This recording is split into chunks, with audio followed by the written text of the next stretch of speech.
안녕하세요. 오늘 발표를 하게 된 이호동입니다. 사실 저는 커뮤니티 데이라고 해서 한 몇십 명 정도 있는 데서 발표할 줄 알았는데 생각보다 사람이 많아서 떨리네요. 떨리지만 잘 발표해 보도록 하겠습니다. 일단 제가 이 주제를 발표하게 된 계기는요. 이 에브리띵 온 쿠버네티스가 이 테크데이 1회차 때 제목이었더라고요. 사실 그거를 베낀 건 아닌데 어쩌다 보니까 같아가지고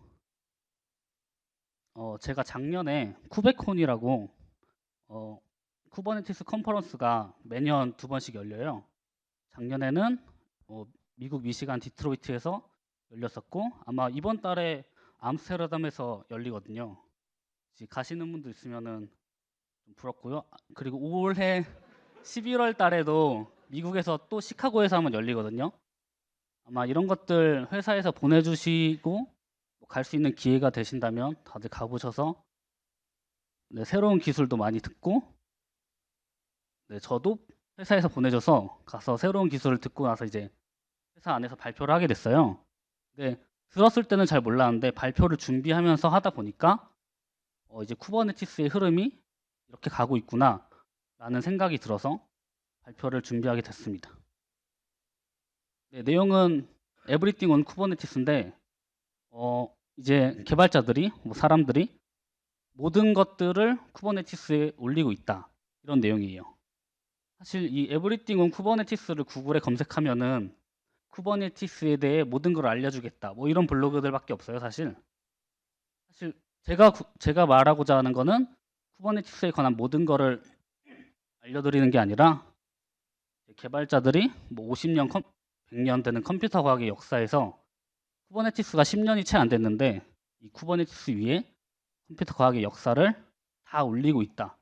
이런 주제를 가지고 발표를 합니다. 이게 오늘 할 발표의 전체적인 내용이에요. 쿠버네티스 안에서 클라우드, 대표적인 AWS, 애저, 구글 클라우드가 있는데 쿠버네티스 안에서 클라우드 리소스를 만들기도 하고요. 쿠버네티스 안에서 밖에 있는 데다가 쿠버네티스를 만들기도 하고 쿠버네티스 클러스터 위에다가 클러스터를 또 만들기도 하고 VM을 띄우기도 하고 서버리스를 띄우기도 하고 운영도 자동화하고 파이프라인도 만들고 워크플로우도 만들고 그리고 DB도 이제 띄우고 GPU도 활용하고 보안까지 모든 것들을 쿠버네티스 위에서 하고 있다. 그래서 간단하게 주제별로 유명한 오픈소스들이나 제가 알고 있는 간단한 사례들 이런 것들을 말씀드릴 예정입니다. 첫 번째는 운영인데요. 쿠버네티스 안의 리소스들은 컨트롤러라는 걸로 보통 작동을 해요. 그런데 이제 사람들이 운영 지식을 소프트웨어적으로 적용을 하고 싶어 했어요. 쿠버네티스가 나오면서 인프라들은 어느 정도 자동화가 되고 셀프 힐링이 되고 리컨실링이 되고 했는데 이제 예전에는 앤서블이나 쉘 스크립트 운영자 개개인의 능력으로 운영을 다 했단 말이죠. 그런데 이제 쿠버네티스를 보고 나니까 운영도 자동화를 할 수 있겠다. 이거 다 개발로 하면 되는 거 아니야? 왜냐면 쿠버네티스는 그런 것들을 지원을 하니까요. 그런데 이제 쿠버네티스 밖에서는 이거를 합치기가 힘들죠. 그래서 코어 OS라는 회사에서 오퍼레이터 패턴을 만들어서 이 문제를 해결하게 됐습니다. 오퍼레이터 패턴은 이게 성숙도 레벨이 있어요. 쿠버네티스를 써보신 분들이라면 헬름은 아마 다들 써보셨을 것 같은데 헬름은 이 오퍼레이터를 성숙도 중에 레벨 1, 레벨 2까지만 커버를 해줘요.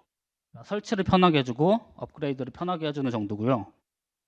이제 앤서블이나 고언어로 오퍼레이터를 만들면 라이프 사이클을 관리하거나 매트릭이나 로그를 활용하고 수평 수직 확장하거나 튜닝하거나 이상 탐지라는 이런 등의 다양한 운영자가 했던 일들을 코드로 개발을 할 수 있게 됐죠.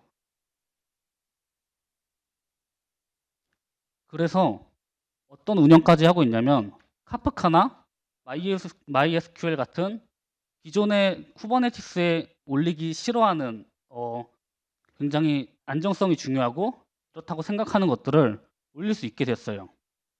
카프카는 오픈 소스잖아요.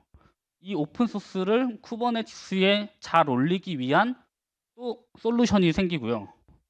MySQL 같은 것도 이거를 그냥 올리는 MySQL에서 공식적으로 오퍼레이터를 지원하기도 하고요. 그리고 이 MySQL과 호환되는 오퍼레이터를 만드는 또 오픈 소스가 또 생겨요. 이게 비테스고요. 이거는 뒤에서 다시 한번 말씀을 드릴게요.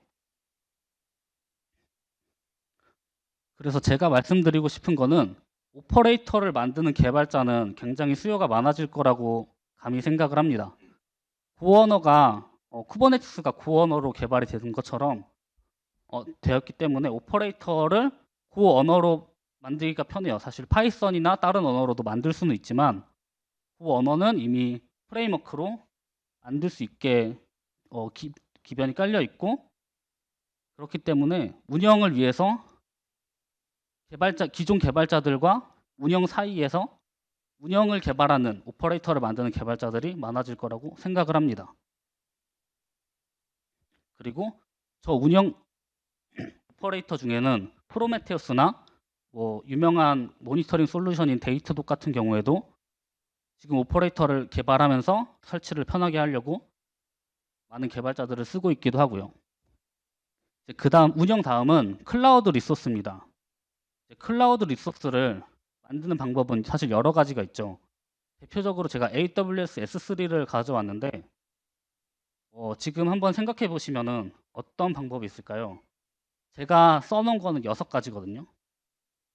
한번 생각을 해보시면 가장 간단한 거는 콘솔에 들어가서 클릭해서 만들 수 있죠.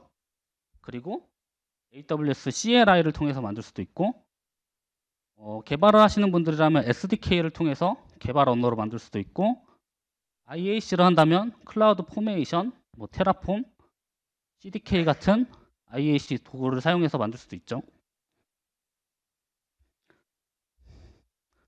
그런데 이렇게 만드는 방법 이외에도 이제 Everything on Kubernetes잖아요. 쿠버네티스의 이 선언적 API 방식을 통해서 클라우드 리소스를 만들어지고 싶어진 거예요. 그래서 크로스플레인이라는 오픈 소스가 나왔어요. 이거는 야물 방식으로 클라우드 쿠버네티스 위에서 야물을 어플라이하면 클라우드 리소스가 생겨요. 물론 추가로 설치해야 되는 게 있지만 이게 예시인데요. API 버전, 카인드, 포스트그레 SQL 인스턴스를 이런 식으로 정리를 해서 밑에 보면 프로바이더가 저긴 AWS고 여긴 GCP죠. 이걸 쿠버네티스에 어플라이 하기만 하면은 그 클라우드 벤더사의 클라우드 환경에 포스트그레 SQL 인스턴스가 만들어집니다. 물론 계정 정보나 리소스 같은 것들을 준비를 해야겠지만 이런 것들을 쿠버네티스 안에서 관리를 할 수 있다. 이거를 말씀드리고 싶었고요. 그래서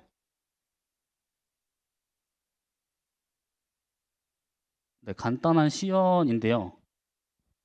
S3 야물이 있습니다. S3는 버킷을 만드는 야물 파일인데요. 그냥 kubectl apply 하면은 저기 AWS S3 ls 명령어는 S3 리스트를 가져오는 명령어인데 create 하면 만들어집니다. 쿠버네티스의 장점은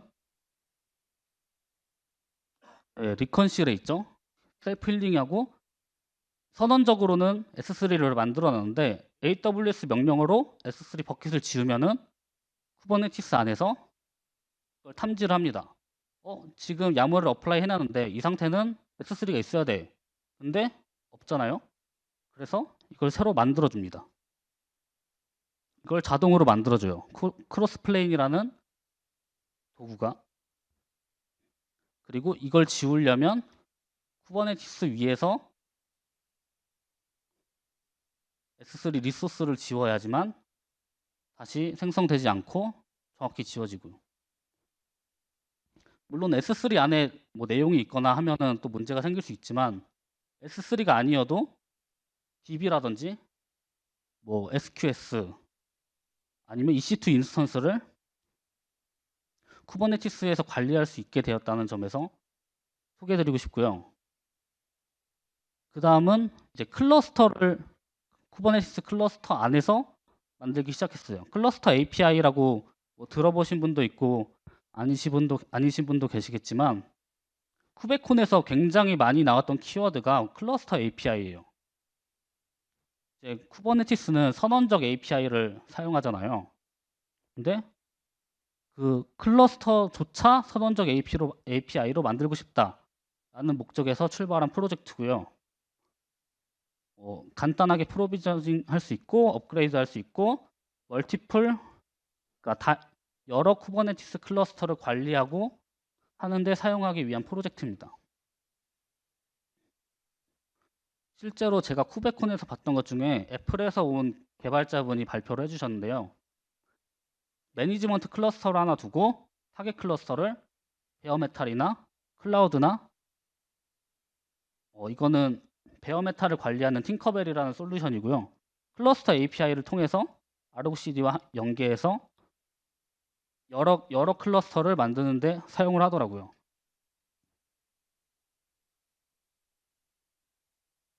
그리고 클러스터에서 클러스터를 만들었다면은 그 다음에는 버추얼 클러스터를 클러스터 위에 또 띄우고 있어요. 버추얼 클러스터는 기존의 클러스터를 새로 만드는 것과 네임스페이스를 분리하는 것 사이에서의 포지션을 잡고 조금 더 간단하게 편하게 비용은 좀 저렴하게 리소스는 더 고립시켜서 이런 포지션을 가지고 쓰고 있고요. 또 쿠베콘에서 본 것 중에 어도비라는 회사가 굉장히 유명하잖아요. ROCD와 클러스터 API, V클러스터를 연계해서 서비스를 스케일하고 자동으로 확장하고 줄이고 하는 것들을 제공을 한다고 기술적으로 발표를 했고요. 이제 클러스터 위에 클러스터를 만들고 나니까 이제 VM도 필요한 거예요. 왜냐면 VM은 쿠버네티스 이전에는 굉장히 많이 썼고 지금도 실제로 많이 쓰고 있는 기술인데 쿠버네티스가 등장하면서 쿠버네티스의 리소스 관리나 이런 기능들이 너무 좋다 보니까 쿠버네티스 위에다가 VM을 띄우고 싶어서 만들어진 오픈소스가 쿠베벌트라는 오픈소스입니다. 대표적인 사용 회사는 엔비디아가 많이 쓰고 있다고 하더라고요. 그리고 그 다음은 서버리스입니다. 저는 처음에는 쿠버네티스와 서버리스 두 개의 방향으로 발전을 한다고 생각을 했는데 제가 예상했던 것보다 더 나아가 있던 게 AWS의 람다, 구글의 클라우드 런, 애저 펑션 이런 것들이 서버리스 대표적인 서버리스 서비스인데 이제 클라우드 벤더사의 종속이 되잖아요. 하지만 쿠버네티스는 그게 아니죠. 그래서 쿠버네티스 위에서 서버리스 플랫폼을 만들었어요. 이건 오픈소스로 K네이티브라는 서비스고요. 클라우드 종속성이 없는 게 대표적이고 온프레미스 위에 쿠버네티스를 설치하고 그 위에다가 또 설치할 수 있는 서버리스 플랫폼을 만들어주는 솔루션입니다. 하드에 트래픽이 없으면 아무것도 실행되지 않는 게 서버리스의 장점이죠. 그걸 쿠버네티스 위에서 구현을 해놨고요. 이 K네이티브에 크게 관심이 있는 회사들이 이런 회사들이 있더라고요. 이거는 K네이티브 콘이라는 K네이티브만을 발표하는 컨퍼런스가 또 있는데 대표적으로 발표를 해주는 회사들이 레드햇, VM웨어, IBM 같은 전통의 IT 회사들이고요. 이 회사들이 K네이티브에 관심을 갖는 이유는 제가 생각하기에 클라우드는 사실 클라우드 3사가 꽉 잡고 있잖아요. 근데 이 회사들은 충분한 인프라도 있고 기술력도 있으니까 이제 서버리스 하나만 이제 서비스로 제공을 할 수 있어도 포지션을 잡을 수 있는데 그렇기 때문에 많은 것들을 K네이티브로 서비스를 제공하려고 하고 오픈소스에도 기여를 하고 많이 사용을 하고 있었습니다. 그 다음은 CI/CD에 대해 말씀을 드리려고 하는데요. 사실 쿠버네티스 전에는 대부분 스피네이커, 앤서블, 젠킨스를 특히 많이 썼어요. 그런데 쿠버네티스가 확 뜨면서 이 CI도 쿠버네티스 위에 올리고 쓸 수 있는데 아직 그렇게 자연스럽게 써지지 않더라고요. 저도 젠킨스를 쿠버네티스 위에 올려봤는데 생각보다 문서의 내용도 적고 사용하고 있는 사람도 그렇게 많지 않고 남들은 너무 쉽게 했는데 저는 안 되고 이런 것들이 많았어요. 왜냐하면 이런 것들은 클라우드 네이티브하지 않았어요. 그래서 클라우드 네이티브하게 생긴 CI/CD 플랫폼이 이제 텍톤이라는 서비스가 있고요. 그리고 가장 유명한 CD로 아르고 CD가 있죠. 아르고 CD는 거의 표준이나 다름없다고 생각을 하는데요. 아르고 CD 덕분에 기덥스가 유명해지고 쿠베콘에서도 대부분의 쿠버네티스를 사용하는 방식들이 아르고 CD를 많이 이용하더라고요. 그래서 이거는 아르고 CD를 제가 사용해도 되나요? 라는 질문이 많이 들어오나 봐요. 아르고 CD는 얼마나 안전해요? 라고 물어봤을 때 앱이 1500개 아래면 그리고 14,000개 오브젝트 이하면 50개 클러스터가 아니면은 일단 써도 된대요. 안전하대요. 보수적으로 잡아도 이 정도는 다 커버해 줍니다. 이게 아르고 CD 공식 깃허브에 가보면은 벤치마킹 할 수 있는 코드들이 있어요. 그 코드들을 개발자들이 다 테스트했을 때 그냥 보수적으로 써도 이 정도는 잘 돌아갑니다. 그리고 더 잘 쓰고 싶으면은 조금 수정해서 쓰면 됩니다. 라고 말을 하고 있습니다. 이제 또 클러스터 API가 나오면서 멀티 클러스터가 당연하게 써지고 있는 상황인데요. 아르고 CD도 한 클러스터에서 여러 클러스터를 관리하는 허브 앤 스포크 방식이나 클러스터마다 아르고 CD를 설치하는 이런 방식으로 다양하게 활용을 할 수 있고요. 그 다음은 워크플로우인데요. 워크플로우는 데이터 엔지니어링이나 머신러닝, 데이터 스트림 처리하는 거나 주로 ETL 하는 데이터 분야에서 많이 사용을 하는데 사실 이 분야의 대표적인 솔루션은 아파치 에어플로우예요. 오픈소스고 굉장히 많은 사용자들이 쓰고 있고 하지만 얘는 쿠버네티스 위에서 돌아가기 위해서 쿠버네티스를 위해서 만든 솔루션은 아니었어요. 하지만 쿠버네티스가 유명해지면서 에어플로우도 쿠버네티스 위로 올라오고 싶었어요. 그래서 아까 말씀드렸던 오퍼레이터 패턴을 사용해서 에어플로우도 쿠버네티스에서 사용할 수 있도록 구현이 되어 있고요. 그리고 쿠버네티스 K네이티브하게 쓸 수 있도록 만들어진 솔루션은 아르고 워크플로우와 쿠베플로우가 있습니다. 아르고 CD는 유명한데 사실 아르고 워크플로우는 그렇게 유명하진 않더라고요. 근데 아르고 워크플로우가 아르고 CD보다 먼저 나왔고 깃허브 스타우스도 더 많고 굉장히 오래된 역사가 있는 솔루션이고요. 쿠베플로우는 워크플로우의 기능 중에 머신러닝에 특화된 솔루션이에요. 아르고 워크플로우는 워크플로우 오케스트레이션을 제공하고 모든 것을 할 수 있는 커먼한 솔루션이라면 쿠베플로우는 머신러닝 특화된 워크플로우 서비스입니다. 대신에 워크플로우 오케스트레이션은 아르고 워크플로우를 가져다가 구현을 했다고 합니다. 그리고 워크플로우 다음은 DB인데요. 사실 DB는 조심스럽잖아요. 위험하고. 이거를 쿠버네티스에서 올려도 되나? 라는 생각들을 많이 하고 계실 것 같아요. 네, DOK 커뮤니티라고 데이터 온 쿠버네티스라는 커뮤니티가 있어요. 이 커뮤니티는 데이터베이스나 카프카, 레딕스 같은 것들을 쿠버네티스에 올리는 걸 잘하자라는 커뮤니티고요. 이 DOK에서 매년 리포트를 내는데 실제로 DB를 쿠버네티스 위에서 올려서 사용하는 회사가 더 많다고 합니다. 지금 이게 실제 DB를 제공하는 회사들이 DB를 클라우드로 제공합니다라고 했을 때 그 제공하는 서비스가 이미 쿠버네티스 위에서 돌아가고 있고,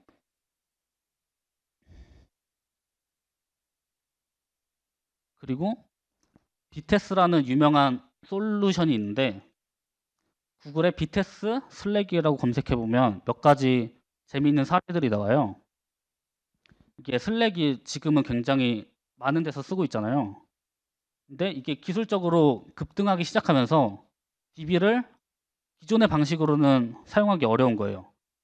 우리는 사용자가 계속 늘어날 텐데 언제까지 온프레미스에서 DB를 아니면은 다른 회사에서 도움을 받아서 DB를 쓸 것인가 라고 하다가 찾은 솔루션이 비테스예요. 이건 오픈소스 솔루션인데 슬랙에서 슬랙 기술자들이 오픈소스에 대거 투입돼서 자기들이 쓸 수 있게 만들고 오픈소스에 기여하고 이런 식으로 사용하고 있어요. CNCF의 케이스 스터디라는 사례 연구 페이지가 있는데 그 페이지에 가보시면 슬랙이 아마 재작년에 99%를 DB를 쿠버네티스 위에 올려서 쓰고 있다고 하고요. 아마 재작년 글이니까 지금은 100%가 되지 않았을까. 그리고 그 100%를 다 비테스라는 솔루션을 써서 올렸다고 합니다. 그만큼 DB를 쿠버네티스에 올려서 사용하는 거는 그렇게 위험한 게 아니다 라고 말씀을 드리고 싶습니다. 그리고 유튜브랑 깃허브도 DB를 쿠버네티스 위에 올려서 사용을 하고 있다고 합니다. 그리고 저도 사실 2020년에는 몰랐어요. 근데 발표를 이미 하셨더라고요. 다른 우리나라에서도. 발표자도 데이터베이스를 컨테이너로 운영하게 될 줄 몰랐다. 발표 제목인데 2020년에 카카오에서 발표한 내용이고요. 2021년에도 레디스를 쿠버네티스에 올린 거. 그리고 이 쿠버네티스 그룹에서도 2020년부터 데이터베이스를 쿠버네티스 위에서 운영한 경험에 대해서 많이 공유를 해주셨습니다. 그리고 넥슨 디벨로퍼 컨퍼런스에서도 게임 서버까지도 쿠버네티스 위에 올려서 사용을 하고 있다 라고 발표를 했습니다. 사실 저는 몇 달 전까지만 해도 DB를 쿠버네티스에서 올리면 되는 거 아니야? 라고 했을 때 반박을 하면 사실 쉽게 대답을 하지 못하겠더라고요. 어렵긴 하죠. 뭐 문제 생기면 큰일 나죠.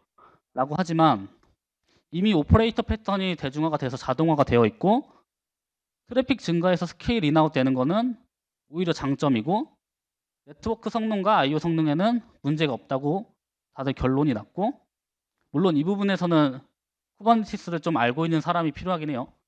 그리고 데이터베이스도 인프라로 코드로 쉽게 배포할 수 있고, 예를 들면 내가 어떤 회사에 있는데 인프라를 관리해요. 근데 개발자분이 뭐 3티어 아키텍처를 만들어 주세요 라고 했을 때 DB까지 한 번에 인프라 에즈 코드로 한 번에 배포를 해줄 수 있는 거죠. 이게 대부분의 사람들이 말씀하기는 스타트업이라면 일단 DB를 올리는 게 좋지 않을까라고 얘기를 많이 하셨던 게, 왜냐하면 서비스가 터질 걱정하지 말고 일단 빨리 만드는 게 중요한 게 요즘 트렌드잖아요. 사실 사람이 너무 많이 써서 쿠버네티스 위에 DB가 터진다면 사실 DB가 오퍼레이터 패턴으로 작동하고 있다면 이게 터질 확률보다 다른 게 터질 확률이 높다. 그리고 그 리소스를 개발에 투입해라. 그리고 이런 DB를 클라우드 벤더사가 제공하는 DB를 쓰는 거는 비용이 많이 들잖아요. 그거보다는 이런 쪽으로 공부를 해서 쓰는 게 더 좋을 것이다 라고 많이들 얘기하시더라고요. 그리고 기술이 성숙해지면 이제 보안이나 거버넌스, 폴리시 등이 중요하게 생기죠. 대표적인 솔루션은 오파라는 솔루션이고요. 그리고 요즘 뜨는 거는 히베르노라고 쿠버네티스 전용으로 이제 나오는 CNCF 솔루션인데, 아마 검색해 보시면 여기 데보션 블로그가 바로 첫 번째에 나올 거예요. 이제 보안 정책이나 거버넌스들을 강제로 적용하고 확인하고 이걸 자동화할 수 있는 보안 솔루션을 한번 확인을 해보셔도 좋을 것 같고요. 그 다음은 네트워크인데요. 지금 말씀드리는 네트워크는 뭐 이스티오나 서비스 메시 같은 네트워크가 아니라 여기 SKT나 KT, LG텔레콤 같은 통신 회사들이 제공하는 5G가 오픈 소스로 이미 개발이 되고 있고 이거를 쿠버네티스 위에서 올려서 제공을 하고 있대요. 쓸 수 있는 솔루션들도 있고 그러니까 오픈 5GS라는 오픈 소스가 있고 UE랜심이라는 5G 솔루션이 있는데 이것들을 활용해서 쿠버네티스 위에서 5G 통신망을 구축할 수 있다고 합니다. 그래서 프라이빗 5G를 구축해서 제공을 하는 회사들도 생기고 5G 애저 서비스로 하는 회사들도 있다고 합니다.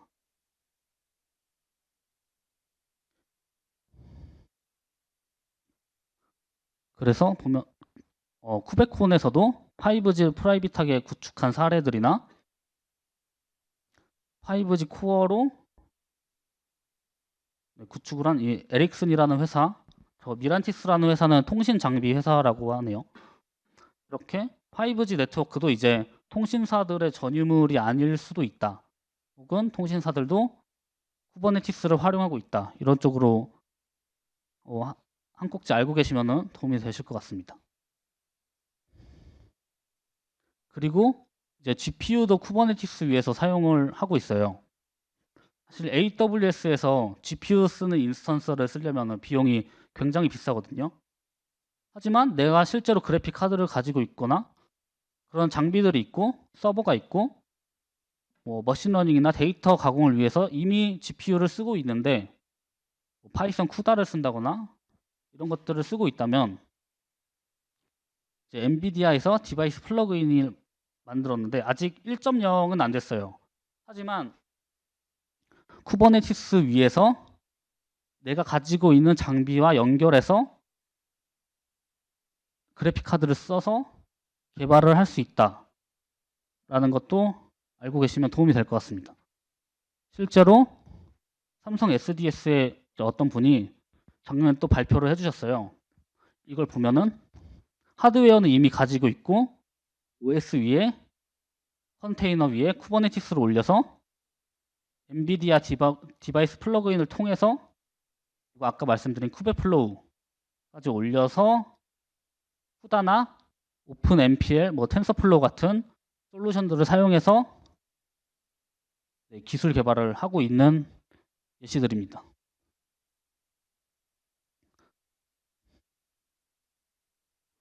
네, 제 발표는 여기까지인데요. 제가 최근에 읽은 책이 있는데 이렇게 발표를 듣는 게 또 중요하지만 오늘 발표 중에서 내가 기억나는 기술 한 가지만 머릿속에서 끄집어내면 굉장히 도움이 된대요. 그래서 여러분들이 지금 들었던 서비스 중에 사실 제가 너무 두서없이 빠르게 설명을 했을 수도 있는데 기억나는 거 한두 개만 머릿속에서 지금 리마인드 해보시면 기억에 남으실 수 있고 뭐 집에 가셔서 뭐 가는 길에 한 번씩 검색해 보시면 큰 도움이 되실 것 같습니다. 이상입니다. 감사합니다. 감사합니다. 저희 Q&A를 저희 데보션만의 또 테크데이 행사에 하는 특이한 거죠. Q&A 질문하신 분들한테 책을 드리는. 혹시 오늘 발표 이호동님 발표 진짜 좋았는데 질문하실 분 있으면 제가 마이크를 던지겠습니다. 제일 먼저 해주셔서 일단.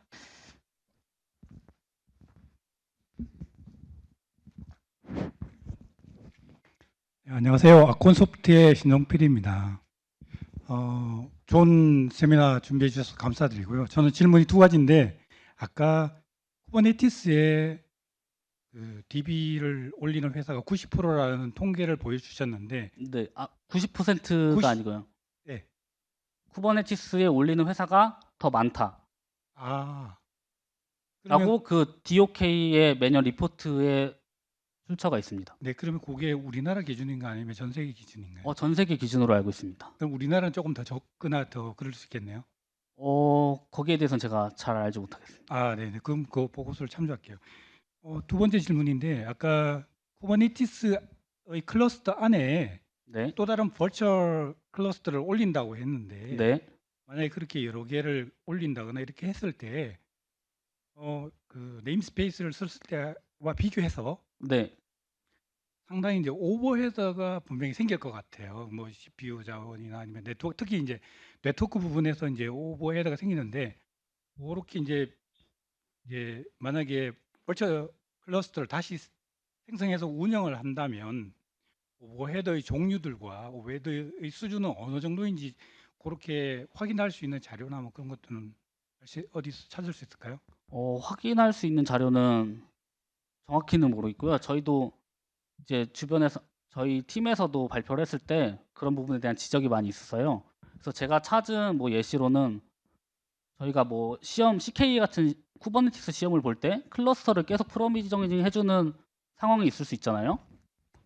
그럴 때 버추얼 클러스터를 뭐 매번 만들어서 제공을 할 수 있는 거고, 제가 어떤 회사에 있는데 이제 팀마다 쿠버네티스 클러스터가 필요하다고 했을 때 클러스터를 10개 만드는 것보단 한 클러스터 위에 버추얼 클러스터를 10개 띄워서 제공을 한다면은 사용자들이 더 편하게 쓸 수 있다.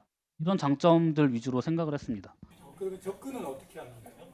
접근. 그러니까 버처 클러스터 접근하는, 우리가 이제 보통 사용하는 네임스페이스 같은 네임스페이스별로 이제 콘텍스트를 전환해서 쓰는데, 만약에 이제 버처 클러스터를 쓸 경우에 어떤 특정 팀이 그럼 클러스터를 한 개만 쓰고 계신가요? 여러 개를 쓰고 계신가요? 그러면은 클러스터를 여러 개 쓸 때랑 차이가 없는 거죠. 쿠베시티엘로 접근이 가능하고 다 명령어로 날릴 수 있고, 클러스터와 클러스터의 컨텍스트를 전하는 것처럼 버추얼 클러스터도 버추얼 클러스터에 대한 컨텍스트가 있기 때문에 그 부분만 바꿔준다면은 그냥 클러스터 전하는 거랑 차이가 없는 거죠.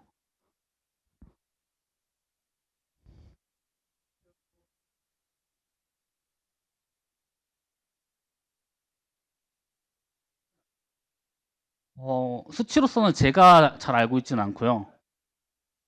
네, 조금 더 찾아보거나 이렇게 벤치마킹해서 써보셔야 될 것 같습니다.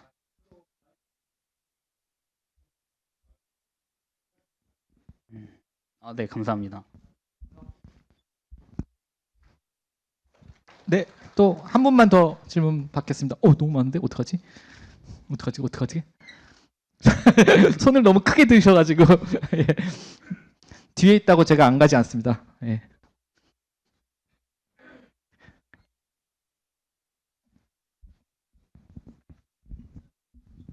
안녕하세요. 저희는 원래 AWS 쓰다가 비용 문제 때문에 IDC로 옮겨갔고, 그다음에 아까 그 발표해 주신 내용 중에 쿠버네티스에 MySQL이나 이런 DB를 올려 쓰는 거에 대해서 굉장히 관심이 많은데, 그렇게 했을 경우에 아까 발표하신 내용 중에 좀 빠졌다고 생각되는 부분이 클라우드에서 데이터를 저장할 수 있는 스토리지에 대한 내용이 좀 필요했던 것 같은데요. 만약에 아까 그런 MySQL이나 이런 DB를 썼을 때 스토리지는 어떤 걸 선택하면 좋은지 그런 부분이 좀 궁금합니다.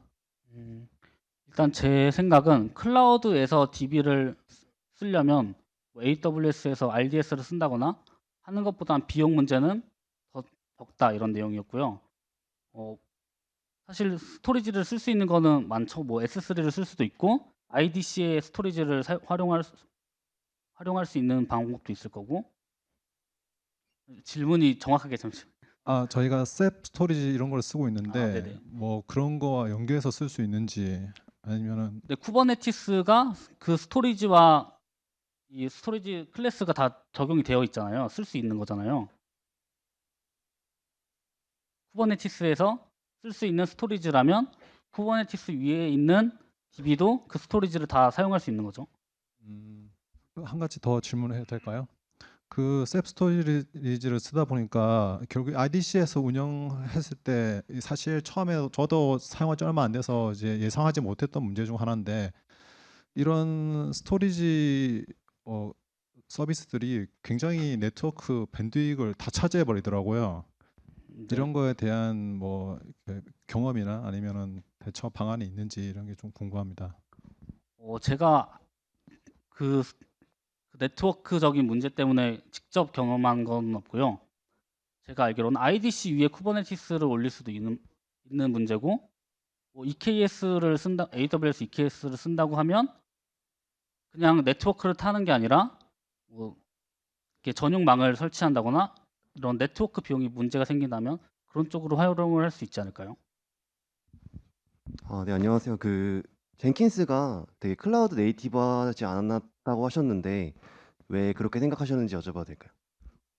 젠킨스가 클라우드 네이티브하게 쓰기 위해서 젠킨스 X를 만들지 않았나요? 좀 다시 한 번 다른가요? 말씀해 주세요. 네? 젠킨스도 쿠버네티스를 위해서 뭐 젠킨스 X를 만들다거나 네. 뭐 오퍼레이터 패턴을 도입하거나 이런 것들은 알고 있는데 네. 이제 쿠버네티스만을 위해서 만들어진 솔루션은 아니었잖아요. 네. 그래서 저도 사용하다 보니까 뭐 도커에다 도커를 올리면서 생기는 네트워크 문제나 이런 문제들이 많이 발생을 했었고요. 그리고 권한 문제에 대해서도 쿠버네티스를 잘 알고 있는 사람이라면 당연하게 쓸 수 있는데 쿠버네티스를 모르는 사람이 설치하기에는 굉장히 어려움이 많더라고요. 그러면 그래도 현재는 쿠버네티스 위에 올려서 사용을 해봤던 적이 계신 거죠? 네네. 네, 알겠습니다. 안녕하세요. 저 발표 잘 들었습니다. 제가 얼마 전에 우분투 환경 구성해서 WSL2 환경에서 개발을 진행하고 있거든요. 네. 근데 별건 아니고 그 쿠다 사용 중에 엔비디아 드라이버 문제로 제가 이틀을 삽질을 했어요. 네. 그랬는데 쿠버네티스를 사용하게 되면 이런 어떤 드라이버나 기타 등등의 문제들이 좀 줄어들까요? 사실 줄어들진 않을 것 같아요. 왜냐면 저도 클라우드 상에서 뭐 EC2를 통해서 쿠다를 사용해 보려고 했는데 굉장히 설치도 힘들고 버전도 안 맞는 것도 많고 뭐 AMI 이미지나 이런 것들이 굉장히 심플하진 않더라고요. 사실 그냥 내 장비에서 돌리는 것보다 쉽다고는 말씀을 못 드리겠습니다. 대신에 아까 삼성 SDS 예시처럼 이런 것들을 클러스터링해서 쓸 수 있고 이게 가능하다. 그리고 더 확장시켜서 뭐 내가 가지고 있는 장비와 클라우드 리소스를 합쳐서 쓸 수 있다거나 뭐 이런 것들이 장점이 되지 않을까요? 네, 안녕하세요. 반갑습니다. 저는 설명해 주신 거는 이제 클러스터 쿠베에서 클러스터링 위에 클러스터도 할 수 있고 클러스터 위에 VM도 할 수 있고 등등으로 보면 이제 시간이 지나면 시스템 자체는 엄청 규모가 커지고 복잡해지는 걸로 이해가 되거든요. 네. 그러면 사용자 입장에서는 편할 수는 있는데 그 시스템은 점점 더 복잡해지고 있는 상황이라고 하면 거기에 대한 모니터링도 같이 좀 병행이 돼서 봐야 되지 않을까 싶은데 네. 혹시 그쪽에 대한 뭔가 기술이라고 해야 되나요? 뭐 그런 것들이 있는지. 모니터링은 아마 프로메테우스와 그라파나가 대표적으로 쓰이고 있고 뭐 오픈 텔레메트리로 이제 이전 규칙들을 모두 획일하고 있고 공통으로 맞추려고 하고 있고 뭐 유명한 소스로는 뭐 데이터독 같은 서비스들도 있고 근데 그래. 그런 것들이 결국 쿠버네티스 자체에 대한 모니터링은 할 수 있겠지만 그 위에 올라가 있는 또 다른 VM이라든지 쿠버네티스가 있다라고 클러스터가 있다라고 하면 네. 그 위에 또 최종적으로는 최상위는 어플리케이션이 존재할 거라고 보거든요. 네. 예, 그런 것들은 점점 더 복잡해져서 그걸 통합적으로 볼 수 있는 뭔가 트렌드가 있나 싶어서요. 트렌드는 이제 제 생각에는 그 모니터링 트렌드는 잘 모르겠네요. 예, 알겠습니다. 네, 안녕하세요. SIA 주라고 합니다. 저희는 그 K8S의 DB를 저희 스타트업이다 보니까 3년 전부터 사용하고 있었는데 제가 아까 듣다가 그 네트워크 성능, 스토리지 I/O 성능에서 문제가 없다. 근데 K8S 전문가가 필요하다라고 하셨는데 여기서 전문가가 필요하다고 하셨던 의미는 어떤 느낌에서의 의미인지가 좀 궁금해서 질문 드립니다. 성능에 문제가 없다는 거는 이제 최대한의 퍼포먼스를 냈을 때 문제가 없다는 뜻이고요. 이게 이전 뭐 2020년, 21년 사례들을 보면은 뭐 썼을 때 스토리지에 I/O에 문제가 있었는데 이걸 해결했다. 이런 예시들이 있어요. 그런 사례들을 공유를 해주시기도 했고 그런데 내가 쿠버네티스를 잘 모른다면 그런 일이 생겼을 때 이건 쿠버네티스 때문이야. 그래서 난 DB를 안 쓸 거야. 이렇게 될 수 있잖아요. 하지만 이제 좀 더 딥하게 탐구를 해서 쿠버네티스 위에서 그 문제를 해결할 수 있었고 그런 것들 때문에 전문가나 이런 깊게 파고들 만한 사람이 있어야 된다 이렇게 말씀을 드렸어요. 그럼 정리하면은 K8s 사람들이 DB가 쿠버네티스 올라갔을 때 이게 쿠버네티스 이슈라고 생각할 수 있는 오해들을 풀 수 있는 수준의 어떠한 전문가가 있으면 쓸만하고 그렇지 않다면 그렇게 추천하지는 않을 수 있다라는 말씀이실까요? 그렇지 않으면 이제 쿠버네티스에서 쓰지 않는 거에 대한 이제 트레이드 오프를 확인을 해봐야겠죠. 네, 감사합니다. 아까 설명해 주신 것 중에 보안 쪽에 오픈 폴리시 에이전트하고 키버너 두 가지를 말씀해 주셨는데요. 네. 그 두 개가 서로 대체제 관계일까요? OPA는 쿠버네티스 이전부터 존재했던 걸로 알고 예. 있고요. 그리고 OPA가 쿠버네티스 위에서 이제 네이티브하게 쓰려고 뭐 게이트 키퍼라는 솔루션을 오픈 소스를 또 만들어서 쓰고 있기도 하고요. 이게 대체제라기보다는 그냥 비슷한 솔루션이고 네, 각각의 장단점이 있고 하지만 키베르노는 쿠버네티스에서 쓰려고 만든 거고 뭐 이런 차이가 그게 있는 것 같습니다. 동일한 역할을 하는 거면은 어떨 때 OPA가 더 좋을 것 같고 어떨 때 키베르노가 더 좋을 것 같고 혹시 선택 기준 같은 게 있으실까요? 저도 데보션 테크 블로그에서 봤는데요. 뭐 OPA는 뭐 특정 언어를 써서 개발을 해야 하는 문제가 있고요. 반대로 뭐 키베르노는 쿠버네티스 위에서 뭐 야물 방식으로 다 적용을 할 수 있거나 이럴 수 있고요. 이제 그런 것들의 차이를 확인해 보시면 될 것 같습니다. 예, 알겠습니다. 네, 다시 한번 박수 한번 부탁드리겠습니다. 네.